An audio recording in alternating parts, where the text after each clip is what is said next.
சர்வ வல்லமையுள்ள யாவே தேவன் நம்முடைய வாழ்நாளிலே ஒரு நாளை நமக்கு ஜீவனோடு தந்து மீண்டுமாக இந்த சந்தர்ப்பத்திலே கூட இளையதளத்தின் வாயிலாக கூட சகோதர சகோதரிகளை அவர்களோடு பேசவும் பிதாவாகிய தேவனுடைய வார்த்தைகளை பகிர்ந்து கொள்ளவும் ஒரு சந்தர்ப்பத்தை ஏற்படுத்தி தந்திருக்கிறார். அதற்காக பிதாவாகிய தேவனுக்கு நம்முடைய ஆண்டவராகிய இயேசு கிறிஸ்துவின் மூலம் நன்றிகளையும் துதிகளையும் எடுத்துக்கொள்ளலாம். அது மாத்திரமல்ல, திருப்பூரில் உள்ள சபையார் அனைவரும் சார்பாக பெங்களூரில் உள்ள சகோதர சகோதரிகளுக்கு என்னுடைய அன்பின் வாழ்த்துக்களை நான் தெரிவித்துக் கொள்கிறேன்.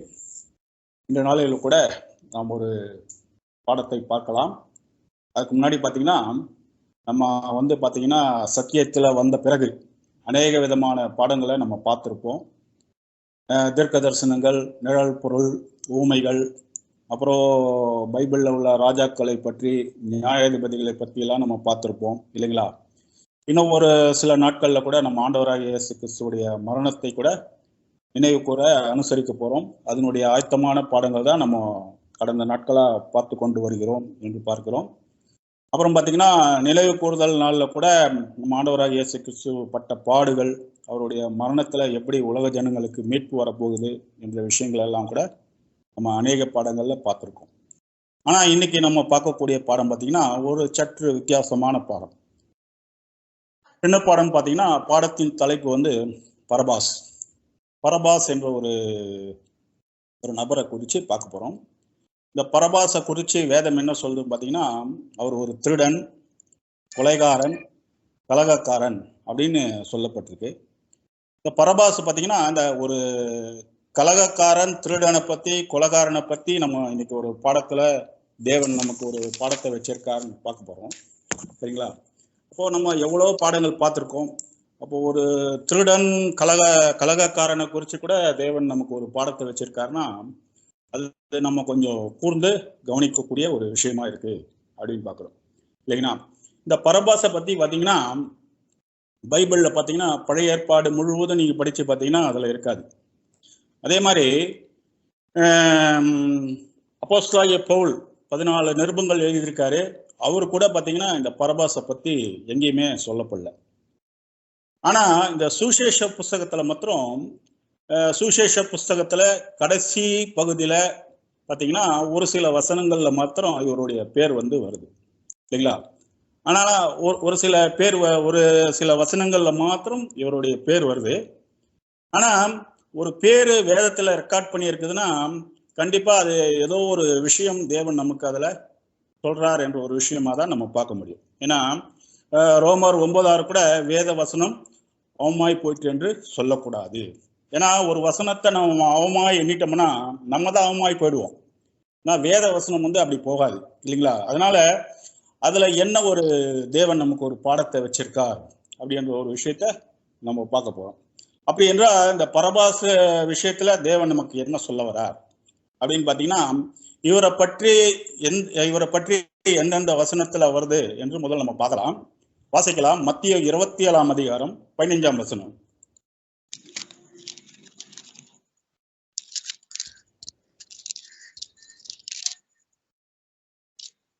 மத்தேயு 27 அதிகாரம் 15 வசனம். காவல் பண்ணப்பட்டவர்களில் எவனை விடுதலையாக்க வேண்டும் என்று ஜனங்கள் கேட்டுக் கொள்வார்களோ அவனை அவர்களுக்காக விடுதலையாக்குவது பண்டிகை தோறும் தேசாதிபதிக்கு வழக்கமா இருந்தது. பார்த்தீங்களா? காவல் பண்ணப்பட்டவர்களை எவனை விடுதலையாக்க வேண்டும் என்று ஜனங்கள் எல்லாம் கேட்குறாங்களோ அப்போ அவர்களை விடுதலையாக்குவது அந்த தேசாதிபதியுடைய வழக்கமாக இருக்கு அப்படின்னு பார்க்குறோம். இன்னைக்கு கூட கவர்மெண்ட்ல பார்த்தீங்கன்னா இந்த ஜெயிலில் உள்ள கொலைகாரங்க, இந்த திருடர்கள், இவங்கெல்லாம் ரொம்ப நாளாக தண்டனை அனுபவிச்சுட்டு இருப்பாங்க. ஒரு குறிப்பிட்ட வருஷத்துல ஒரு டைம்ல இந்த Gandhi Jayanti, independence day, republic day டைம்ல எல்லாம் பார்த்தீங்கன்னா அவங்களுடைய நல்நடத்தை காரணமாக என்ன பண்ணுவாங்க, அந்த டைம்ல சில பேரை என்ன பண்ணுவாங்க, நல்லா உள்ள எந்த ஒரு தப்பு தண்டா பண்ணாதவங்களை என்ன பண்ணுவாங்கன்னா விடுதலை பண்றது இன்னைக்கு உள்ள கவர்மெண்ட்ல கூட அந்த வழக்கம் இருக்கு. இதெல்லாம் எங்கேருந்து வந்ததுன்னா பார்த்தீங்கன்னா அங்கே ரோமன் கவர்மெண்ட்ல இருந்தா வந்த ஒரு விஷயம். சரிங்களா? அந்த மாதிரி அந்த தேசாதிபதி கேட்கிறாரு, யாரை உங்களை விடுதலை பண்ணும் அப்படின்னு கேட்கும்போது வழக்கமா இருக்கிறதால யாரை விடுதலை பண்ணும் அப்படின்னு கேட்குறாங்க. அடுத்தது பார்த்தீங்கன்னா 16 வசனம் வாசிங்க. மத்தேயு 27 அதிகாரம் 16 வசனம். அப்பொழுது காவல் பண்ணப்பட்டவர்களில் பரபாஸ் என்னப்பட்ட பேர் போன ஒருவன் இருந்தான். பாத்தீங்களா, பரபாஸ் எனப்பட்ட பேர் போனவன் ஒருவன் இருந்தான். அப்ப எதுல பேர் போனான்னு தெரியல, சரிங்களா? ஆனா அதுல அந்த அந்த சிறையில இருந்த கைதிகளே ரொம்ப பேர் போனவனா இவன் இருக்கான் அப்படின்னு பாக்குறோம், சரிங்களா? 17ஆம் வசனம் வாசிங்க. 17ஆம் வசனம். பொறாமையினாலே அவரை ஒப்பு கொடுத்தார்கள் என்று பிலாத்து அறிந்து அவர்கள் கூடியிருக்கையில் அவர்களை நோக்கி, எவனை நான் உங்களுக்கு விடுதலையாக்க வேண்டும் என்று இருக்கிறீர்கள், பரபாசையோ கிறிஸ்து என்னப்படுகிற இயேசுவையோ என்று கேட்டான். நம்ம ஆண்டவராக இயேசு கிறிஸ்துவை அரெஸ்ட் பண்ணி கூட்டிட்டு வராங்க. அப்போ பிலாத்து தெரியுது, பொறாமையினால்தான் இவரை கூட்டிட்டு வந்திருக்காங்க அரெஸ்ட் பண்ணி. அதனால உங்களுக்கு மறுபடியும் கேட்கிறாரு, யாரை விடுதலை பண்ணவும் கேட்கும்போது அவங்க கிறிஸ்துவையோ இல்ல பரபாசையோ கேட்கிறாங்க. அடுத்த வசனம் வாசிங்க. 19ஆம் வசனம். அவன் ஞானசனத்தில் உட்கார்ந்திருக்கையில் அவனுடைய மனைவி அவனிடத்தில் ஆள் அனுப்பி, நீர் அந்த நீதிமானை ஒன்றும் செய்ய வேண்டாம், அவர் நிமித்தம் இன்றைக்கு சொப்பனத்தில் வெகு பாடுபட்டேன் என்று சொல்ல சொன்னான். இப்ப பாத்தீங்கன்னா அந்த இவர் தேசாதிபதி பாத்தீங்கன்னா அந்த நியாயஸ்தலத்துல உட்கார்றாரு. நியாயஸ்தலத்துல உட்கார்னாவே ஒரு ஜட்ஜ்மெண்ட் கொடுக்க போறாரு அப்படின்னு ஒரு அர்த்தம், இல்லைங்களா? அப்படி உட்கார்ந்து இருக்கும் போது அவங்களுடைய மனைவி என்ன பண்றாங்க, தயவு செய்து இந்த நீதிமான ஒன்றும் பண்ணிடாதாங்க, இவர் மித்தம் என்ன பண்ணியிருக்கேன், கனவுல நான் ரொம்ப சொப்பனத்துல ரொம்ப வெகுபாடுபட்டேன் அப்படின்ட்டு சொல்றாங்க. இப்போ ஒரு மனைவி தன் ராஜா கிட்ட தன் கணவர்கிட்ட சொல்றாங்கன்னா அது மேக்சிமம் என்ன ஆகும்னா கண்டிப்பா அவர் அது கன்சல்ட் பண்ணுவாரு. எப்படியாவது இவரை விடுதலை பண்ணணும் அந்த ஒரு நோக்கத்திலேயே தான் இருப்பாரு. ஆனா அந்த ஒரு சூழ்நிலையே அங்க அமையல. எல்லாரும் என்ன பண்றாங்க, இயேசு கிறிஸ்துவை மேல பழிய சுமத்தி அவரை சிலுவையிலே அறைய வேண்டும் என்ற ஒரே நோக்கத்துல தான் இருக்காங்க அப்படின்னு பாக்குறோம். அடுத்த வசனம் வாசிங்க, 20ஆம் வசனம். 20வது வசனம். பரபாசை விட்டுவிட கேட்டுக்கொள்ளவும் இயேசுவை கொலை செய்யவும் பிரதான ஆசாரியரும் மூப்பரும் ஜனங்களை ஏவி விட்டார்கள். இது பத்தாம என்ன பண்றாங்கன்னா, பிரதான ஆசாரியர்களும் மூப்பர்கள் எல்லாம் என்ன பண்றாங்கன்னா ஜனங்களை என்ன பண்றாங்கன்னா தூண்டி விடுறாங்க. எப்படியாவது இயேசு கிறிஸ்துவை என்ன பண்ணணும், சிலுவையில அறையணும். அதுக்கு பதிலு இந்த பேர் போனவனா தற்காம இருங்க, பரபாஸ் என்ற ஒரு திருடன், அவனை விடுதலை பண்ணணும். அவனை கூட விடுதலை பண்ணணும். ஆனா நம்ம ஆண்டவராகிய இயேசு கிறிஸ்து என்ன பண்ணணும், சிலுவையில அறையணும் அப்படின்னு எந்த ஒரு காரணத்துக்காக சொன்னாங்கன்னே தெரியல. ஆக்சுவலா பாத்தீங்கன்னா இந்த பரபாசுக்கும் கிறிஸ்துவுக்கும் ஏதாவது சம்பந்தம் இருக்கா? இப்போ நான் ஒரு தப்பு பண்ணா, கூட இருந்த யாராவது தப்பு பண்ணா அவங்களுக்கு அதுக்கு பதிலாக அவங்கள தண்டனை அனுபவிக்கலாம், இல்லைங்களா? யாரோ பண்ண தப்புக்கு இவரை கொண்டு போய் சிலுவையில அறையணும்னா என்ன ஒரு சம்பந்தம் இருக்கு பாத்தீங்க? உலகத்திலேயே ஒரு மிகப்பெரிய ஒரு கொடூரமான விஷயம் என்னன்னா, ஒரு பரிசுத்தவான் நியாயாதிபதி எந்த தவறுமே செய்யாதவர், உலகத்திலே ஒரு தவறான ஜட்ஜ்மெண்ட் எங்க நடந்ததுன்னா இந்த இடத்துல தான் நடக்குது, இல்லைங்களா? அவரை ஒரு குற்றவாளி ஆக்கி எல்லா குற்றங்களும் செஞ்ச பரபாசை என்ன பண்றாங்கன்னா விடுதலை பண்றாங்க. எவ்வளவு ஒரு அநியாயமான தீர்ப்பா இருக்கு அப்படின்ட்டு நம்ம நினைக்கலாம், இல்லைங்களா? இது சரியா தவறா அப்படின்றது கடைசியில பார்க்கலாம். அடுத்த வசனம் வாசிங்க, 21. 21ஆம் வசனம். தேசாதிபதி ஜனங்களை நோக்கி, இவ்விருவரில் எவனை நான் உங்களுக்கு விடுதலை ஆக்க வேண்டும் என்று கேட்டான். அதற்கு அவர்கள் பரபாசை என்றார்கள். பாத்தீங்களா, எல்லாருமே என்ன சொல்றாங்கன்னா பரபாசை விடுதலை பண்ணுங்க அப்படின்னு சொல்றாங்க. அடுத்த வசனம் வாசிங்க, 22ஆம் வசனம். 22ஆம் வசனம். பிலாத்து அவர்களை நோக்கி, அப்படியானால் கிறிஸ்து என்னப்பட்ட இயேசுவை நான் என்ன செய்ய வேண்டும் என்று கேட்டான். அவனை சிலுவையில் அறைய வேண்டும் என்று எல்லாரும் சொன்னார்கள். அப்பனா கிறிஸ்துவ என்ன பண்ணணும் அப்படின்னு கேட்கிறாரு. கேட்டா எல்லாருமே என்ன சொல்றாங்க பாத்தீங்கன்னா, அவரை சிலுவையிலே அறையணும், சிலுவையிலே அறையணும் அப்படின்னு தான் சொல்றாங்க. அடுத்த வசனம் வாசிங்க, 23, 24. 23ஆம் வசனம். தேசாதிபதியோ ஏன் என்ன பொல்லாப்பு செய்தான் என்றான். அதற்கு அவர்கள் அவனை சிலுவையில் அறைய வேண்டும் என்று அதிகமாய் கூக்குரலிட்டு சொன்னார்கள். அவர் கேட்கிறாரு, அவர் என்ன பொல்லாப்பு செஞ்சாரு, அவர் மேல ஒரு குற்றத்தையும் காணுமே, அவர் என்னதான் அப்படி செஞ்சார் அப்படின்னு கேட்கிறாங்க. ஆனா ஜனங்கள் எல்லாருமே என்ன சொல்றாங்கன்னா, அதிகமா இன்னும் அதிகமா என்ன ஆகுதுன்னா அங்க கூக்குரல் அதிகமாகுது, பரபாசை தான் எங்களுக்கு விடுதலை பண்ணணும் அப்படின்னு சொல்றாங்க. 24ஆம் வசனம் வாசிங்க சிஸ்டர். 24ஆம் வசனம். கலகம் அதிகமாகிறதே அல்லாமல் தன் பிரயத்தனத்தினாலே பிரயோஜனம் இல்லை என்று பிலாத்து கண்டு தண்ணீரை அள்ளி ஜனங்களுக்கு முன்பாக கைகளை கழுவி, இந்த நீதிமானுடைய ரத்தப்பழிக்கு நான் குற்றமற்றவன், நீங்களே பார்த்து கொள்ளுங்கள் என்றான். பாத்தீங்களா, ஒரு எவ்வளவோ சொல்லி பார்க்கிறாரு, அதனால எந்த ஒரு பிரயோஜனமும் இல்லை. பிரயோஜனம் இல்லாதால, ஏன்னா ஒரு ராஜா வந்து பாத்தீங்கன்னா யாருக்கு அதிகமா பயப்படுறாருன்னா ஜனங்களுக்கு தான் பயப்படுறாரு. நீதி நியாயம் தான் அப்புறம். ஏன்னா இன்னைக்கு கூட பாத்தீங்கன்னா அரசியல் தலைவர்கள்லாம் ஜனங்களை என்ன சப்போர்ட் பண்ணாங்கன்னா போதும், மற்றதெல்லாம் இவங்க நியாயம் பண்றாங்களா அநியாயம் பண்றாங்களா கிடையாது இல்லைங்களா. ஜனங்களுடைய சப்போர்ட் இருந்தாலே போதும். ஆனா ஜனங்க எல்லாம் என்ன பண்றாங்கன்னா எப்படியாவது வந்து கிறிஸ்துவை சிலுவையில அறையணும் அந்த ஒரே நோக்கத்துல தான் இருந்தாங்க. அதனால இவர் என்ன பண்றாருன்னா தண்ணி எடுத்து என்ன பண்றாருன்னா கையை கழுவுறார். கையை கழுவுறாருன்னா என்ன அர்த்தம்னா, இந்த ஒரு பிரச்சனைக்கும் எனக்கும் எந்த ஒரு சம்பந்தம் இல்லை அப்படின்னு சொல்றோம். இப்ப நம்ம கூட ஞானஸ்தானம் எதுல எடுக்கிறோம்? தண்ணியில தானே எடுக்கிறோம். தண்ணியில எதுக்காக ஒரு அடையாளமா நம்ம ஞானஸ்தானம் எடுக்கிறோம்னா, இனிமேல் உலக காரியங்களுக்கும் எந்த ஒரு நம்மளுடைய ஆசாபாசத்துக்கும் சுயநலத்துக்கும் எந்த ஒரு சம்பந்தம் கிடையாது. இனிமே நான் கிறிஸ்துவுக்காகவும் தேவனுக்காகவும் வாழறேன், நான் உலகத்துக்காக மறிக்கிறேன் என்ற ஒரு விஷயத்துலதான் நம்ம தண்ணியில மூழ்கி எடுக்கிறோம் இல்லைங்களா. சில பேர் கூட அப்படிதான், ஏதாவது ஒரு வீட்டுல ஒரு பிரச்சனை நடக்கும், அப்ப என்ன பண்ணுவாங்க, இனிமே வந்து உனக்கு எனக்கு பிரச்சனை இல்லை அப்படின்ட்டு தண்ணி எடுத்து என்ன பண்ணுவாங்க தலைமையில ஊத்திட்டு அந்த இதை வந்து டிஸ்கனெக்ட் பண்ணிடுவாங்க. அந்த மாதிரிதான் பிலாத்து என்ன பண்றாருன்னா, இந்த நீதிமானுடைய பழி என்னாவது, எனக்கும் இதுக்கும் சம்பந்தம் இல்லை, ரத்த பழிக்கு நான் குற்றமற்றவன் என்று அவர் என்ன பண்ணிட்டாருன்னா கையை கழுவிடுறார் அப்படின்னு பாக்குறோம். அடுத்த வசனம் 25ஆம் வசனம். 25ஆம் வசனம். அதற்கு ஜனங்கள் எல்லாரும், இவனுடைய ரத்தப்பழி எங்கள் மேல் எங்கள் பிள்ளைகள் மேலும் இருப்பதாக என்று சொன்னார்கள். அப்பொழுது அவன் பரபாசை அவர்களை விடுதலையாக்கி இயேசுவையோ வாரினால் அடிப்பித்து சிலுவையில் அறையும்படிக்கு ஒப்பு கொடுத்தான்.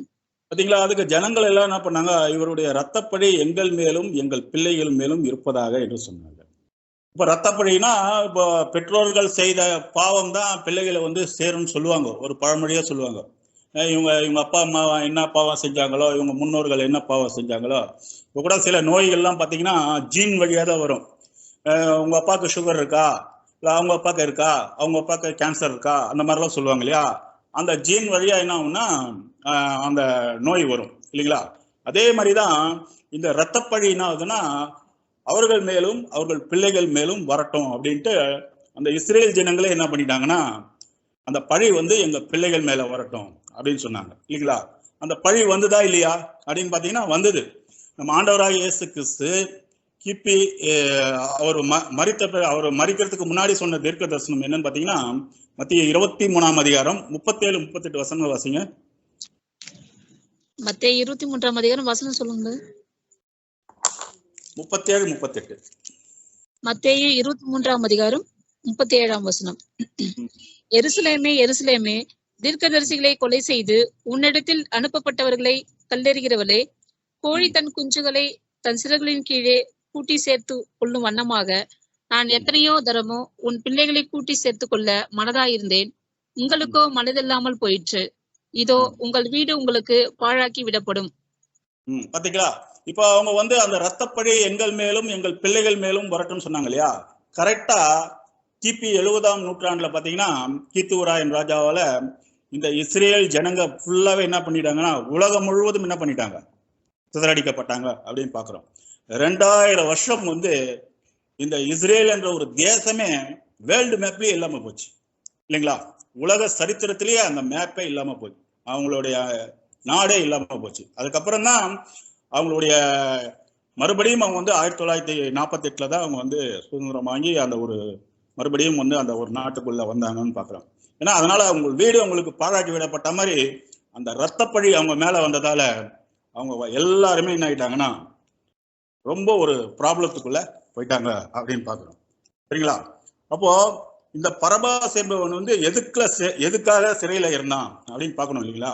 ஏன்னா இயேசு கிறிஸ்துக்கும் பரபாசுக்கும் சம்பந்தமே இல்லை. எதுல பேர் போனவன் அப்படின்னு பாத்தீங்கன்னா ஒரு வசனம் கூட வாசிக்கலாம். லூக்கா 23ஆம் அதிகாரம் 19ஆம் வசனம்.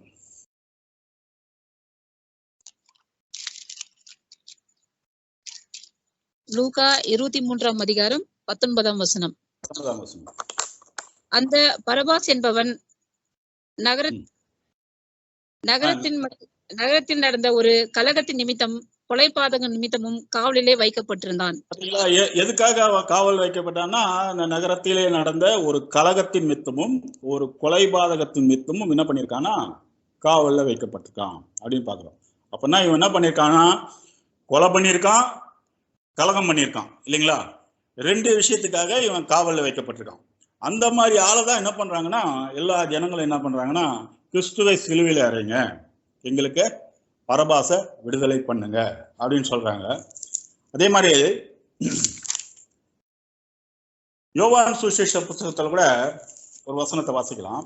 யோவான் 18ஆம் அதிகாரம் 37-40 வசனங்கள் வாசிக்கலாம். 37-40ங்களா பிரதர்? ஆமா, 37-40 வரைக்கும். யோவான் 18ஆம் அதிகாரம் 37ஆம் வசனம் முதல். அப்பொழுது பிலாத்து அவரை நோக்கி, அப்படியானால் நீ ராஜாவோ என்றான். இயேசு பிரதியுத்தரமாக, நீர் சொல்லுகிறபடி நான் ராஜாதான். சத்தியத்தை குறித்து சாட்சி கொடுக்க நான் பிறந்தேன்.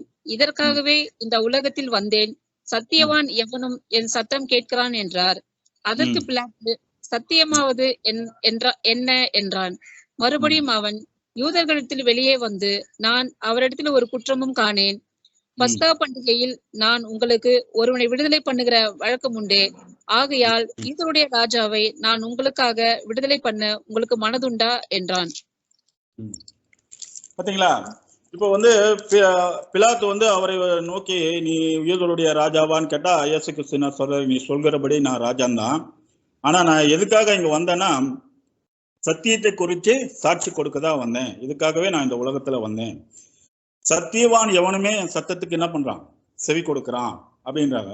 அன்னைக்கு இருந்த அந்த பிலாத்துக்கு சத்தியம் தெரியுமா என்னன்னு பாத்தீங்கன்னா, சத்தியம் தெரியாது இல்லைங்களா? சத்தியம் தெரியாததால அவர் என்ன பண்றாருன்னா, இவர் ஒப்பு கொடுக்குறாரு.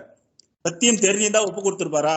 கண்டிப்பா ஒப்பு கொடுத்துருக்க மாட்டார். சத்தியம் தெரியாததால இந்த நம்ம ஆண்டவராக இயேசு கிறிஸ்துவ ஒப்பு கொடுக்குறாரு. ஆனா இந்த ஜனங்கள் எல்லாம் என்ன பண்றாங்கன்னா, தங்க உயிர் போற மாதிரி கத்துறாங்க. தங்கள் உயிருக்கு மேலாக என்ன பண்றாங்கன்னா, பயங்கரமா கூக்கொள்ளிடுறாங்க. இந்த இயேசு கிறிஸ்துவ சிலுவையில அறைஞ்சே ஆகணும் என்ற ஒரு முடிவுல எல்லாம் கத்துறாங்க. கத்திட்டு என்ன பண்றாங்கன்னா, 40ஆம் வசனம் வாசிங்க. 40ஆம் வசனம்.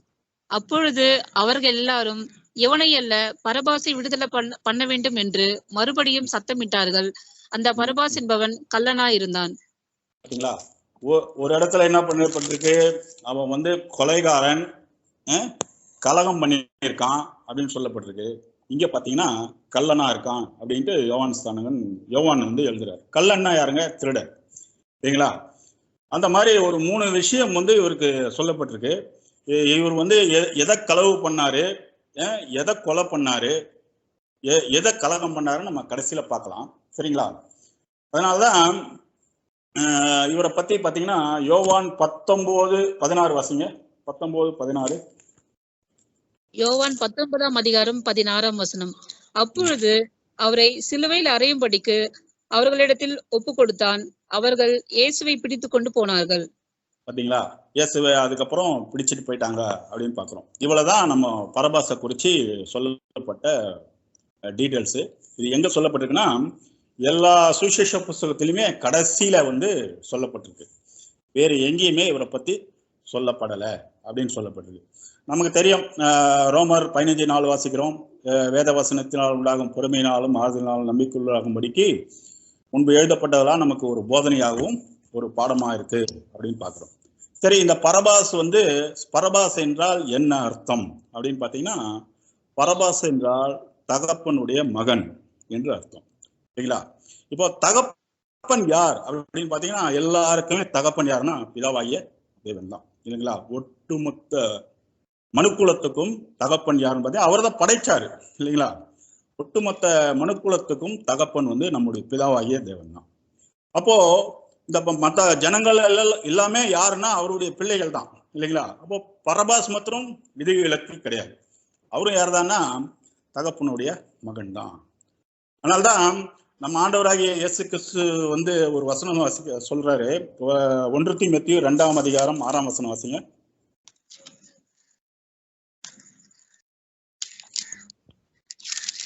1 தீமோத்தேயு 2ஆம் அதிகாரம் 6ஆம் வசனம். 1 தீமோத்தேயு 2ஆம் அதிகாரம் 6ஆம் வசனம். பிரயாசப்பட்டு பயிரிடுகிறவன் பலனில் முந்தி பங்கடைய வேண்டும். இல்ல சிஸ்டர், அது இல்ல. 1 தீமோத்தேயு 2ஆம் அதிகாரம் 6ஆம் வசனம். சாரிங்க, 2 தீமோத்தேயு படிச்சுட்டு இருக்கேன். எல்லா மனுஷனையும் மீட்கும் பொருளாக. 1 தீமோத்தேயு 2ஆம் அதிகாரம் 6ஆம் வசனம். எல்லாரையும் மீட்கும் பொருளாக தம்மை ஒப்பு கொடுத்த மனுஷனாகிய கிறிஸ்து இயேசு அவரே இதற்குரிய சாட்சி ஏற்ற காலங்களில் விளங்கி வருகிறது. பாத்தீங்களா, எல்லாரையும் மீட்கும் பொருளாக அப்படின்னும் போது அவர் இயேசு கிறிஸ்து வந்து இந்த பூமியில எதுக்கு வந்தார் அப்படின்னு பாத்தீங்கன்னா, ஒட்டுமொத்த உலக ஜனங்களையும் பாவத்தை தீர்க்கக்கூடிய தேவாட்டுக்குட்டி தான் நம்ம படிக்கிறோம் இல்லைங்களா. எல்லாருக்காகவும், அவர் சபைக்காக மாத்திரம் அவர் ஜீவனை கொடுக்கல. ஒட்டுமொத்த உலக ஜனங்களும் மீட்பு ரட்சிக்கப்படணும் என்ற அந்த ஆதாமுடைய சந்ததி எல்லாருமே பாத்தீங்கன்னா ஜீவனுக்குள்ள வரணுன்றதுக்காக தான் அவர் வந்து தன்னுடைய ஜீவனையே கொடுத்தார் அப்படின்னு பாக்குறோம் சரிங்களா. அப்படி இருக்கும்போது பரபாஸ் மாத்திரம் வந்து விதிவிலக்கு கிடையாது. அது எப்பேற்பட்ட திருடனா இருந்தாலும் சரி, கொலகாரனா இருந்தாலும் சரி, எல்லாரையும் ஆண்டவராகிய இயேசு கிறிஸ்து என்ன பண்றாருன்னா மன்னிக்கிறார் இல்லைங்களா. இப்போ பரபாசுக்கும் இயேசு கிறிஸ்துக்கும் அந்த இடத்துல சம்பந்தம் இருக்கா அப்படின்னு பாத்தீங்கன்னா எந்த சம்பந்தமே கிடையாது இல்லைங்களா. இப்போ நமக்கும் இயேசு கிறிஸ்துக்கு ஏதாவது சம்பந்தம் இருக்கா? இல்ல. நாளைக்கு பிறக்க போற குழந்தைக்கும் இயேசு கிறிஸ்துக்கும் ஏதாவது சம்பந்தம் இருக்கான்னா இல்ல. ஆனா நாளைக்கு பிறக்க போற குழந்தை கூட அவர் என்ன பண்ணியிருக்காருன்னா தன்னுடைய ஜீவனை வந்து கொடுத்திருக்கார் அப்படின்னு பாக்குறோம் இல்லைங்களா. அப்போ இந்த பரபாஸ் யாருக்கு அடையாளமா இருக்காருன்னு பாத்தீங்கன்னா ஆதாமுக்கும் ஒட்டுமொத்த மனுக்குலத்துக்கும் அவர் வந்து அடையாளமா இருக்கார் அப்படின்னு தான் நம்ம பாக்குறோம் சரிங்களா. அப்போ ஏன் பரபாசை விடுதலை செய்யணும் அப்படின்னு பாத்தீங்கன்னா ஒரு வசனம் வாசிக்கலாம். ரோமர் 5:19.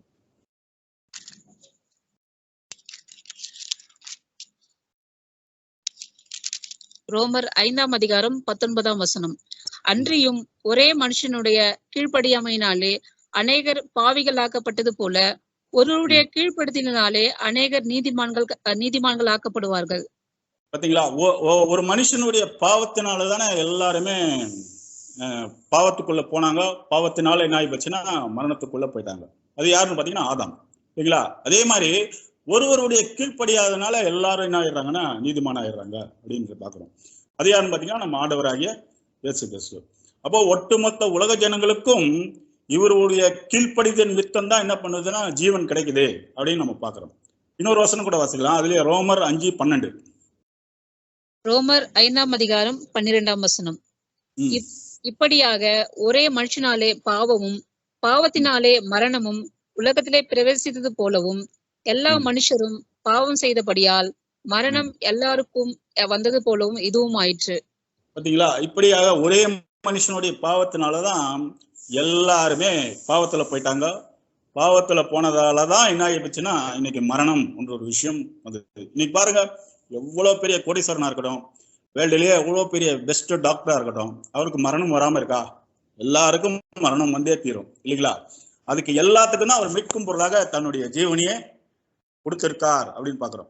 காரணம் என்னன்னா நம்ம சங்கீதக்காரன் சொல்ற மாதிரி, இதோ நான் துர்க்குணத்திலே உருவானேன், என் தாய் என்னை பாவத்திலே கர்ப்பம் தரித்தாள் அப்படின்னு. ஏன்னா நம்ம பிறந்ததே என்னன்னா பாவத்துலதான் பிறக்கிறோம், துர்க்குணத்திலேயே தான் வளர்றோம் இல்லைங்களா. அது நாம மாத்திரம் இல்ல, எல்லா ஜனங்களுமே அப்படிதான் இருக்காங்க. அதனாலதான் இப்ப வந்து ஒருத்தர் வேலை செய்யறாங்கன்னா மாதம் முழுவதா வேலை செஞ்சு ஒரு நாள் என்ன பண்ணுவாங்கன்னா சம்பளம் வாங்குவாங்க இல்லைங்களா. அதே மாதிரி நாம செய்த பிறந்ததுலேருந்து இன்னை வரைக்கும் செஞ்ச பாவத்துக்காக நம்ம வாங்கக்கூடிய சம்பளம் எதுன்னு பாத்தீங்கன்னா மரணம். அதனால நமக்கு கடைசியா கொடுக்கக்கூடிய சம்பளம். அதனால்தான் பாவத்தின் சம்பளம் மரணம் என்ற ஒரு விஷயத்த நம்ம பாக்குறோம். அதனால்தான் இப்படி ஆயிப்போச்சு அப்படின்றாரு சரிங்களா. இப்ப பாத்தீங்கன்னா இந்த பாவம் வந்து எப்போ தெரியும் நமக்கு நம்ம பாவம் செய்யறோம்னு எப்போ தெரியும்னா, இந்த நியாயப்பிரமாண திட்டங்கள்லாம் மூசை கிட்ட கொடுத்ததுக்கு அப்புறம் தான் ஒரு மனுஷன் இதை செஞ்சா பாவம், இது செய்யலனா பாவம் இல்லை அப்படின்னு தெரியும் இல்லைன்னா. நியாயப்பிரமாணம் கொடுக்கறதுக்கு முன்னாடி பாவம் இருக்கா அப்படின்னு பாத்தீங்கன்னா பாவம்னா என்னன்னு தெரியாது. அந்த சட்ட திட்டங்கள் ஜனங்களுக்கு தெரியாது. ஏன்னா அவங்களுக்கு வந்து எகிப்துல வந்து பாவத்திலேயே ஊறி இருந்தாங்க. அவங்களுக்கு எது தப்பு எது ரைட்னு தெரியாது. தேவன் அதனாலதான் அந்த ஜனங்களை தனியா பிரிச்சு கொண்டு வந்து நியாயப்பிரமாண சட்டத்திட்டங்கள்ல கொடுத்தாரு. அதுல வந்து முக்கியமான விஷயம் என்ன அப்படின்னு பாத்தீங்கன்னா, வாசிக்கலாம். யாத்திராகமம் 21ஆம் அதிகாரம் 23 to 25. யாத்திராகமம் 21ஆம் அதிகாரம் 23 to 25.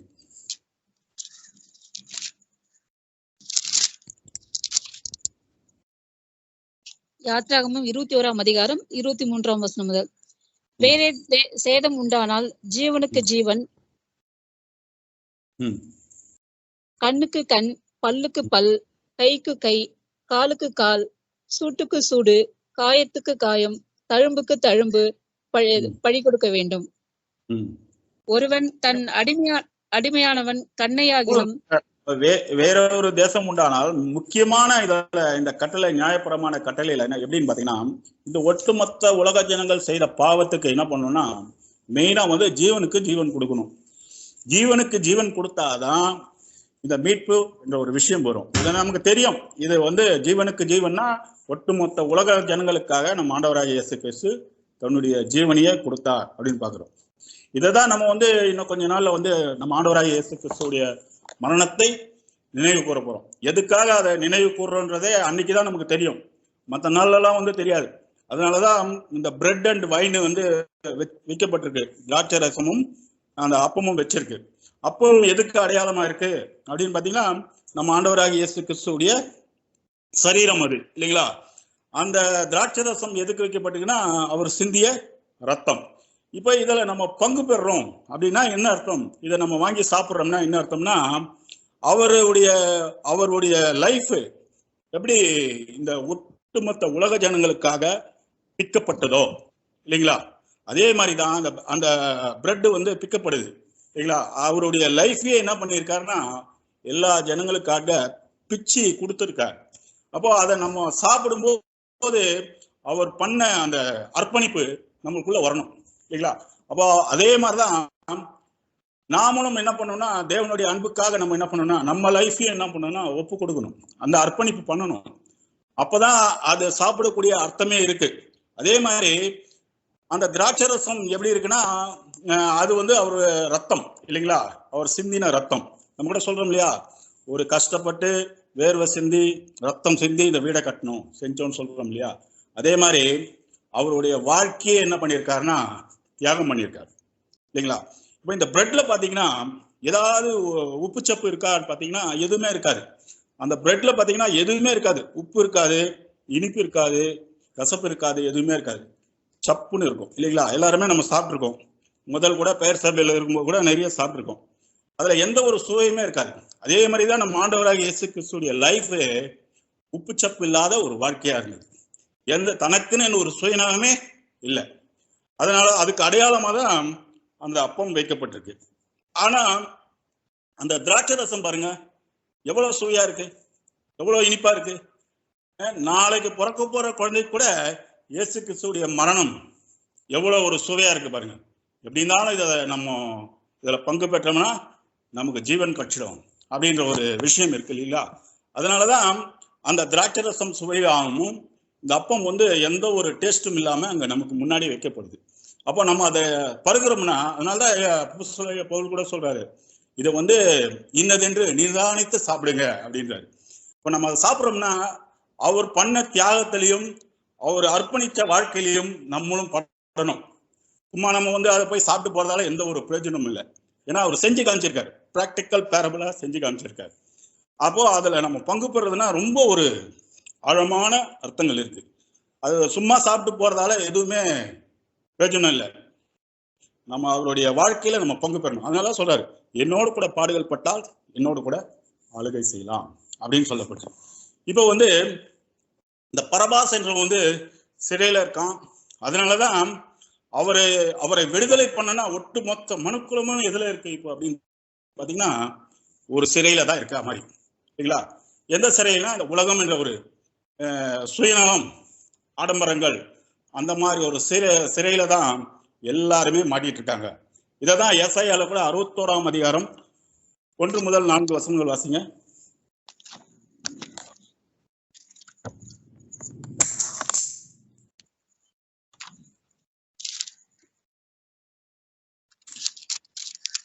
ஏசாயா 61ஆம் அதிகாரம் 1 முதல் 4 வசனங்கள்.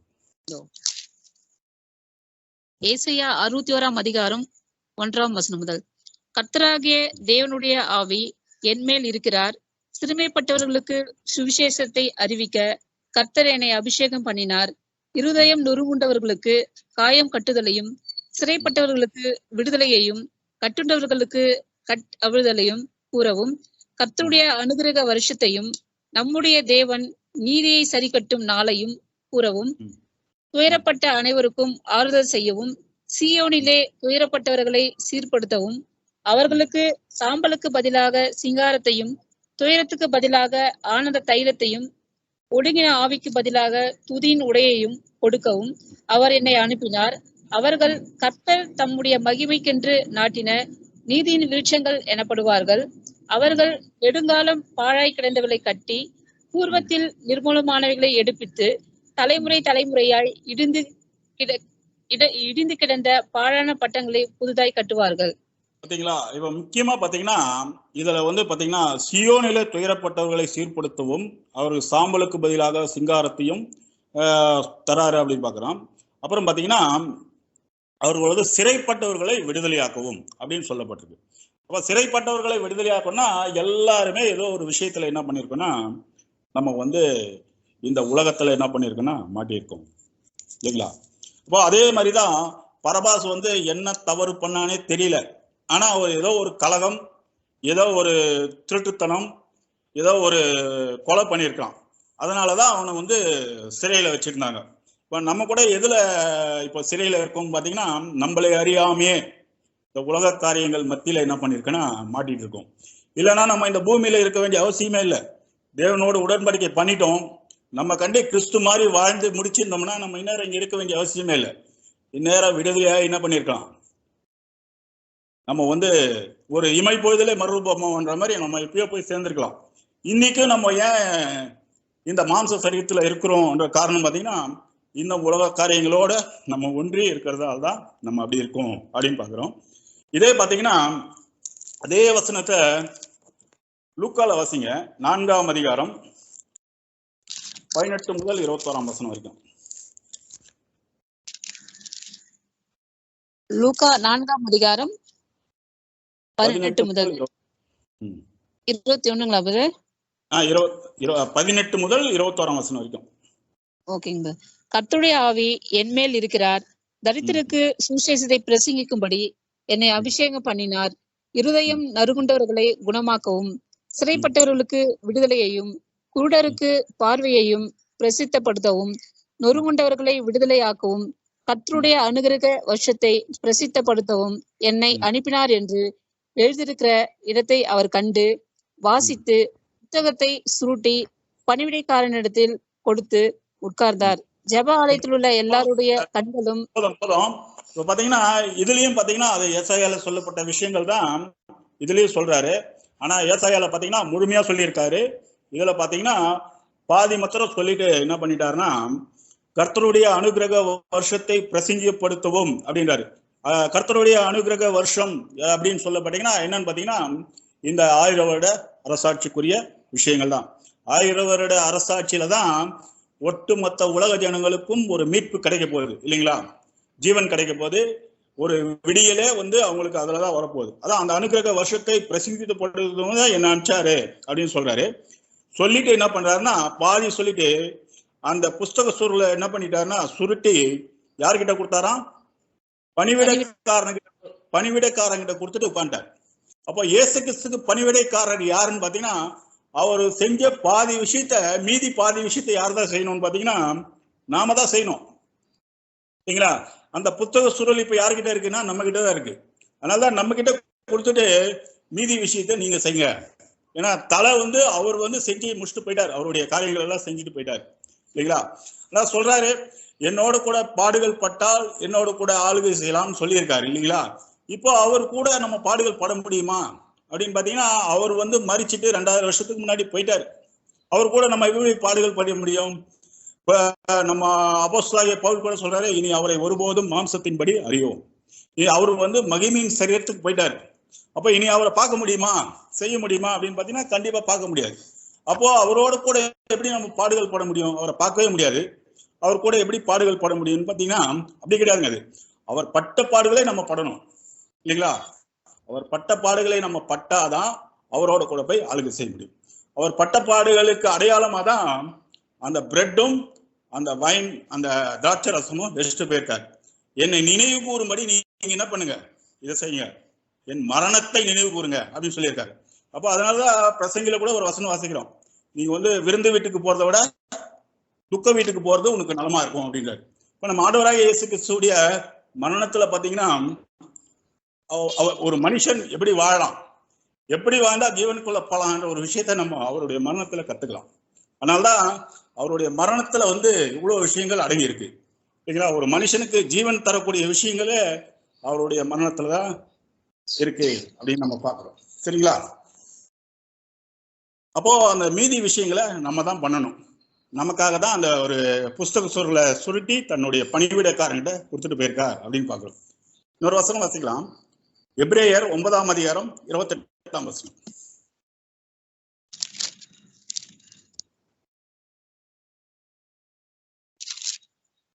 வசனம் சொல்லுங்க.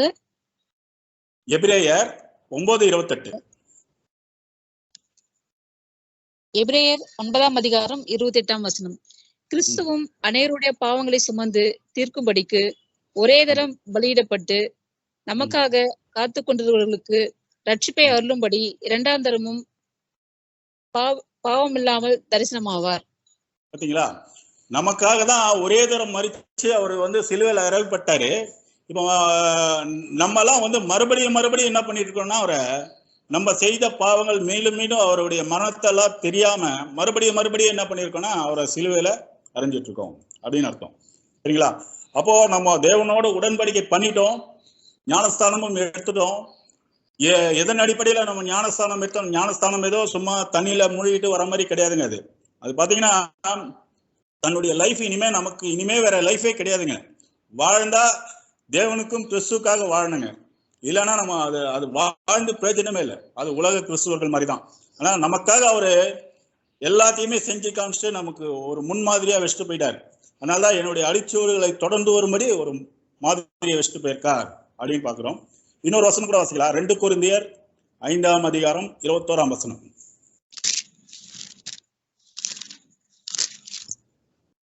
2 கொரிந்தியர் 5ஆம் அதிகாரம் 21ஆம் வசனம். நாம் அவருக்குள் தேவனுடைய நீதியாகும்படிக்கு பாவம் அறியாத அவரை நமக்காக பாவமாக்கினார். பாத்தீங்களா? நாம் அவருக்குள் தேவனுடைய நீதியாகும்படி, பாருங்க இந்த விஷயத்தை யார் பண்ணுவாங்க? நம்ம தேவனுக்கு முன்னாடி நீதி உள்ளவர்களாகும்படி பாவம் இல்லாத அவரை என்ன பண்ணிட்டாருன்னா, தேவனை என்ன பண்ணிட்டாருன்னா பாவமாக்கிட்டார் அப்படின்னு பாக்குறோம். எவ்வளவு பெரிய விஷயம், எவ்வளவு அன்புள்ள தேவன், எவ்வளவு இரக்கமுள்ள தேவன் நமக்காக என்ன பண்ணியிருக்காருன்னா தன்னுடைய சொந்த குமாரனே என்ன பண்ணியிருக்காருன்னா நமக்காக இந்த உலகத்துல அவரை தந்து அன்பு கூர்ந்திருக்கார் அப்படின்னு பாக்குறோம். சரிங்களா? இதெல்லாம் அதனாலதான் சொல்றோம், கர்த்தரை ருசித்து பாருங்கள் அப்படின்னு சொல்லப்பட்டிருக்கு இல்லைங்களா? அது அவரை பத்தி தெரிஞ்சாதான் இந்த சத்தியத்தினுடைய மகத்துவங்களே நமக்கு புரியும். அவருடைய குணலட்சணங்களை நம்ம புரிஞ்சுக்கலாம்னா நம்ம சரியா வேதம் படிக்க முடியாது, சத்தியம் கேட்க முடியாது, எதுவுமே பண்ண முடியாது. சாதாரண எல்லாரும் போலதான் நம்ம வாழ்ந்துட்டு மறிச்சிடுவோம். கண்டிப்பா அவருடைய மேன்மையை நம்ம கண்டிப்பா தெரியணும். அது நம்ம ருசிச்சு பார்க்கணும். இன்னொரு வசனம் கூட வாசிக்கலாம். பிலிப்பியர் 2ஆம் அதிகாரம் 7ஆம் வசனம்.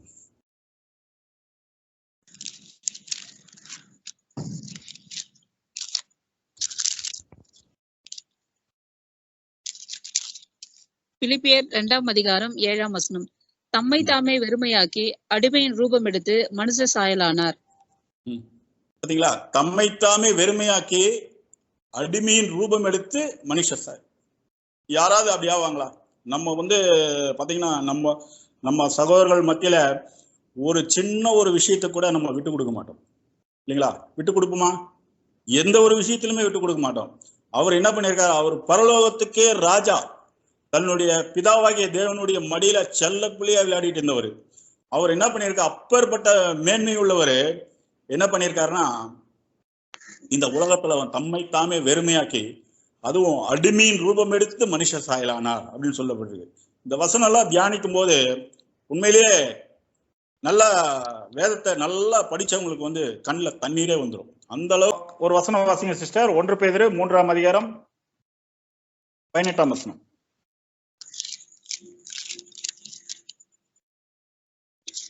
1 பேதுரு 3ஆம் அதிகாரம் 18ஆம் வசனம். 1 பேதுரு 3ஆம் அதிகாரம் 18ஆம் வசனம். ஏனெனில் கிறிஸ்துவும் நம்மை தேவனிடத்தில் சேர்க்கும்படி அநீதியுள்ளவர்களுக்கு பதிலாக நீதியுள்ளவராய் பாவங்களை நிமித்தம் ஒரு தரம் பாடுபட்டார். அவர் மாம்சத்திலே கொலையுண்டு ஆவிலே உயிர்ப்பிக்கப்பட்டார்.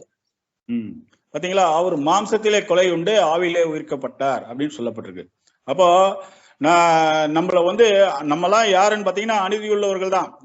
அதுக்கு பதிலாக அவர் என்ன பண்ணியிருக்காருன்னா, அவர் வந்து தன்னுடைய மாம்சத்தையே என்ன பண்ணியிருக்காருன்னா, மாம்சத்தில கொலையுண்டு ஆவியிலே உயிர்ப்பிக்கப்பட்டார். அவருடைய மாம்சத்தால எல்லாருடைய பாவங்களை என்ன பண்ணியிருக்காருன்னா கழுவியிருக்கார் அப்படின்னு பாக்குறோம். அப்படி பார்க்கும்போது இப்போ இந்த சுவிசேஷ யுக முடிவுல தான் என்ன பண்ணப்பட போகுதுன்னு பாத்தீங்கன்னா, எல்லாருக்குமே ஒரு விடுதலை அப்படின்னு கிடைக்க போகுது இல்லைங்களா? இந்த 1000 வருட அரசாட்சி அதனுடைய முடிவுல தான் ஒட்டுமொத்த உலக ஜனங்களுக்கும் ஒரு விடுதலை கிடைக்க போகுது அப்படின்னு பாக்குறோம். அப்போ அது கூட எப்போ விடுதலை கிடைக்க போகுது அப்படின்னு பாத்தீங்கன்னா, இஸ்ரேல் ஜனங்கள் வந்து அன்னைக்கு வந்து எதுல விடுதலை காக்கப்பட்டாங்க பாத்தீங்கன்னா, இஸ்ரேல் ஜனங்களுக்கு தேவன் வந்து நிறைய பண்டிகைகள் கொடுத்திருந்தார். என்னென்ன பண்டிகைகள் பாத்தீங்கன்னா, புளிப்பில்லாத அப்ப பண்டிகை, அறுப்புக்கால பண்டிகை, கூடார பண்டிகை, இந்த மாதிரி நிறைய பண்டிகைகள் கொடுத்திருந்தாரு. அதுல எந்த பண்டிகைகளை அவங்க விடுதலை ஆனாங்கன்னு பாத்தீங்கன்னா, பஸ்கா பண்டிகைகளை தான் விடுதலை ஆனாங்க அப்படின்னு பாக்குறோம் இல்லைங்களா? அப்போ பஸ்கால வந்து அங்க வந்து ஒரு ஆடு அடிக்கப்பட்டது இல்லைங்களா? அந்த ஆடு அடிக்கப்பட்டதால தலைச்சன் பிள்ளைகள் அவங்க வந்து விடுதலை ஆனாங்க அப்படின்னு பாக்குறோம். இன்னைக்கு வந்து நம்ம ஆண்டவராகிய இயேசு கிறிஸ்து, அந்த பஸ்கா ஆடே நம்ம ஆண்டவராகிய இயேசு கிறிஸ்து தான். நம்ம அப்போஸ்தலனாகிய பவுல் கூட சொல்றாரு இல்லையா? 1 கொரிந்தியர் 5ஆம் அதிகாரம் 7ஆம் வசனம் வாசிங்க.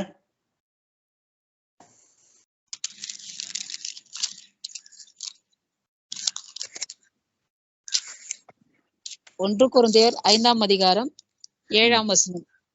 ஆகையால் நீங்கள் புளிப்பில்லாதவர்களா இருக்கிறபடியே புதிதாய் பிசைந்த மாவாய் இருக்கும்படிக்கு பழைய புளித்த மாவை புறம்பே கழித்து போடுங்கள். ஏனெனில் நம்முடைய பஸ்காவாகிய கிறிஸ்து நமக்காக பலியிடப்பட்டிருக்கிறாரே.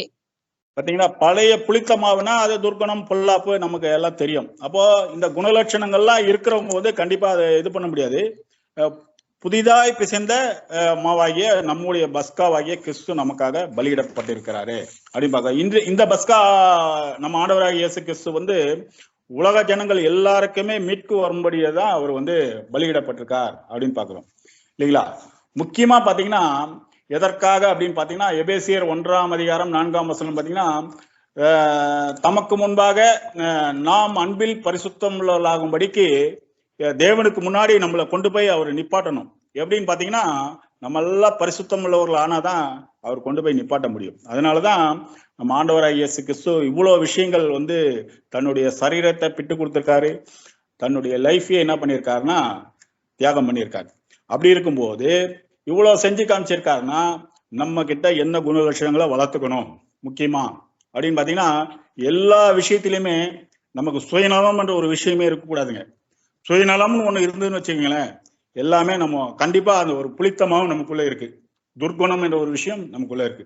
எல்லாமே நம்ம சகோதர சகோதரர்களுக்கு அன்பை தவிர வேற எதுவுமே நம்ம கிட்ட இருக்கக்கூடாது. மற்றபடி ஏதாவது ஒண்ணு இருந்துன்னு வச்சுக்கோங்க, நம்ம இந்த சத்தியத்துல இருக்கிறதே பிரயோஜனம் இல்லை. இப்ப அதனாலதான் நம்ம ஆவியின் கனிகளை என்ன பண்ண சொல்றாருன்னா வளர்த்துக்க சொல்றாரு. நம்ம வாசிக்கிறோம் இல்லையா? கலாத்தியர் 5ஆம் அதிகாரம் 22, 23 வாசிங்க.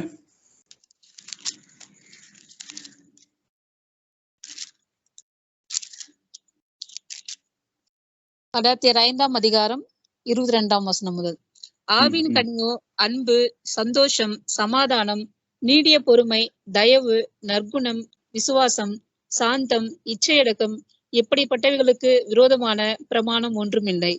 இப்படிப்பட்டவைகளுக்கு விரோதமான பிரமாணங்கள் எதுவுமே இல்லை. இதெல்லாம் நம்ம கொஞ்சம் நம்மளே நம்ம சீர்தூக்கி பார்த்தோம்னா ஆவியின் கனிகள்ல வந்து நம்ம கிட்ட சமாதானம் இருக்கா? ஏன்னா நம்ம ஆண்டவராகிய இயேசு கிறிஸ்து என்ன சொல்லிட்டு போயிருக்காரு? உலகம் தரக்கூடாத தேவ சமாதானத்தை நான் உங்களுக்கு வைத்து போகிறேன், உலகம் தரா மாதிரி நான் கொடுக்கறது இல்லை அப்படின்னு இருக்காரு. அப்படி இருக்கும்போது அந்த சமாதானம் நம்ம அவர் கொடுத்த சமாதானம் நம்ம கிட்ட இருந்துன்னு வச்சுக்கோங்களேன், கண்டிப்பா அந்த ஆவியின் கனி நம்ம கிட்ட இருக்குன்னு அர்த்தம். அப்படி இருக்கிறவங்க வந்து சமாதானம் நம்ம கிட்ட இருக்கிறவங்க வந்து எந்த ஒரு சபையில ஒரு பிரச்சனை நடந்தாலும் சரி, வேற எதுல ஒரு பிரச்சனை நடந்தாலும் சரி, அவங்க எப்படிதான் இருப்பாங்கன்னா ரொம்ப நீடிய பொறுமையா இருப்பாங்க. எந்த ஒரு விஷயமானாலும் சரி. ஏன்னா தேவனோடு நம்ம நல் மனசாட்சி உடன்படிக்கை பண்ணியிருக்கிறோம். தேவனுடைய சித்தம் இல்லாம நமக்கு எந்த ஒரு பிரச்சனையும் நடக்காது. முதல் நமக்கு தெரிஞ்சிருக்கணும் இல்லைங்களா? தேவனுடைய அனுமதி கேட்டுதான் சாத்தானே நம்மளை என்ன பண்றான்னா புறமிடுறான். அப்படி இருக்கும்போது நம்ம என்ன பண்ணணும்னா ஒரு நீடிய பொறுமை, சைலண்டா இருந்தாலே போதும். நம்ம சும்மா இருந்தா போதும், தேவன் யுத்தம் பண்ணுவார். அப்படி இருக்கிறவங்களுக்கு தயவு என்ற ஒரு விஷயம் இருக்கும், நற்குணம் என்ற ஒரு விஷயம் இருக்கும், தேவன் மேல விசுவாசம் என்ற ஒரு விஷயம் இருக்கும். விசுவாசம் ரொம்ப முக்கியங்க. பாத்தீங்கன்னா ஆதாம்ல இருந்து இன்னி வரைக்கும் ஒரு தேவனுடைய பிள்ளைகளுக்கு பரீட்சை எதுலதான் நடக்குதுன்னு பாத்தீங்கன்னா விசுவாசத்துல தான் நடக்குது இல்லைங்களா? விசுவாசம் இல்லாம தான் நம்ம என்ன பண்ணிடுறோம்னா ஒரு பிரச்சனை வந்தவொடனே சத்தியங்கள் எல்லாம் மறந்துடுறோம் இல்லைங்களா? அப்போ பைபிள் ஸ்டடி எல்லாம் மறந்துடுறோம். எல்லாத்தையும் தூக்கி வச்சுட்டு பிரச்சனையை பார்க்க ஆரம்பிச்சிடும். அன்னைக்கு இந்த விசுவாசம் எங்க போகுதுன்னே தெரியாது. பிரச்சனை என்ன ஆயிடுதுன்னா கலகம் வந்துடுது. கலகம் வந்ததால என்ன ஆயிடுதுன்னா ஒரு கொலை பண்ண ஆரம்பிச்சிடுறோம். என்ன கொலைனா ஒரு சகோதரனையும் என்ன பண்றோம், பகைச்சிடுறோம் அப்படின்னு பாக்குறோம். இந்த பரபாஸ் கூட எப்படின்னா ஒரு கொலைகாரன் சொல்லப்பட்டிருக்குன்னா என்ன கொலைகாரனா ஆதாம்ல இருந்து எப்படி இந்த பாவம் இன்னி வரைக்கும் பெருகிச்சு, எல்லாரும் சாவுறாங்க. சாவுறதுன்னா ஒரு கொலை பண்ணாம சாக முடியாது இல்லையா? அந்த கொலை பாதகம் என்ன இருக்குன்னா இன்னி வரைக்கும் ஸ்ப்ரெட் ஆயிருக்கு. ஒருத்தர் கலகம் பண்ணி எப்படி அந்த பாவம் பெருகுச்சோ அதே மாதிரிதான் இன்னி வரைக்கும் சரி பார்த்துட்டு இருந்தீங்கன்னா அந்த பாவம் எப்படி பெருகணும் மாதிரி அந்த கலகத்தின் மித்தம் அவன் என்ன இருப்பாங்கன்னா சிறைப்பட்டிருக்கான் பரபாஸ் என்றவன். அதே மாதிரி அந்த பரபாசை யாருக்கு அடையாளம்னா நமக்கு அடையாளமா தான் இருக்காரு. அப்போ அவரு ஒரு கொலைகாரனா இருக்காரு. ஒரு அன்பை தேவன் கிட்ட இருந்த இது என்ன பண்ணிட்டாருன்னா திருடின மாதிரி ஒரு கல்லனா இருக்கா. அப்படி ஒரு விசுவாசம் இல்லாம அந்த மாதிரி ஆனதாலதான் அவர் என்ன பண்ணியிருக்காருன்னா சிறைப்பட்டு போயிட்டார்.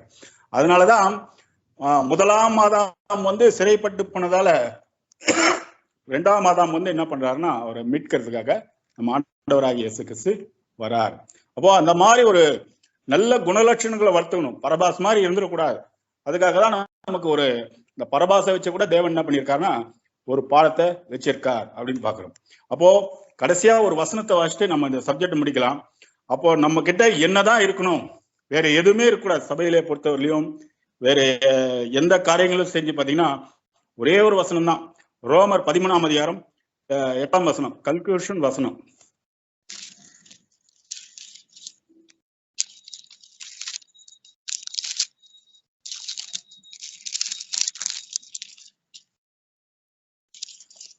ரோமர் 13 வசனம் சொல்லுங்க. 8ஆம் வசனம் சிஸ்டர். ரோமர் 13ஆம் அதிகாரம் 8ஆம் வசனம். ஒருவரிடத்தில் ஒருவர் அன்பு கூறுகிற கடனை அல்லாமல் மற்றொன்றிலும் ஒருவனுக்கும் கடன்படாதிருங்கள். ஒருவரிடத்தில் ஒருவர் என்ன பண்ணணுமா அன்பு கூறுகிற கடனை அல்லாமல் மற்றொன்று. இப்போ நம்ம பணம் காசு கடன் கொடுத்தோன்னு வச்சுக்கோங்களேன், நாளைக்கு அவரால் திருப்பி தர முடியல அப்படின்னும் போது நம்ம ப்ரெஷர் பண்ணா அவர் சபைக்கே வராம போயிடுவாரு, சத்தியத்திலே இல்லாம போயிடுவார். இதே நீங்க அன்புல கடன் பட்டிருந்தீங்கன்னு வச்சுங்க, உங்களுக்கு முன்னாடி அவர் போன முறை அவர் என்கிட்ட அன்பு கொடுத்தாரு, இந்த முறை அவர் வந்தா நம்ம என்ன பண்ணலாம், அன்பு கூறலாம். உங்களுக்கு முன்னாடி முந்திட்டு நிப்பாரு இல்லைங்களா? அப்போ அன்புதான் எல்லாத்தையுமே. நம்ம சத்தியத்தை கத்துக்கிறதே எதுக்கு தெரியுங்களா? அன்புக்காக தான். எவ்வளவு வசனங்கள் படிக்கிறோம், எவ்வளவு சப்ஜெக்ட்ஸ் பாக்குறோம், இதெல்லாம் எதுக்குன்னா நம்ம அந்த அன்பு என்ற ஒரு உண்மையான தேவனுடைய அன்பு நம்ம கிட்ட இல்லை. அது சாத்தான் என்ன பண்ணிட்டான்னா திருடிட்டு போயிட்டான். அந்த அன்பு இல்லை.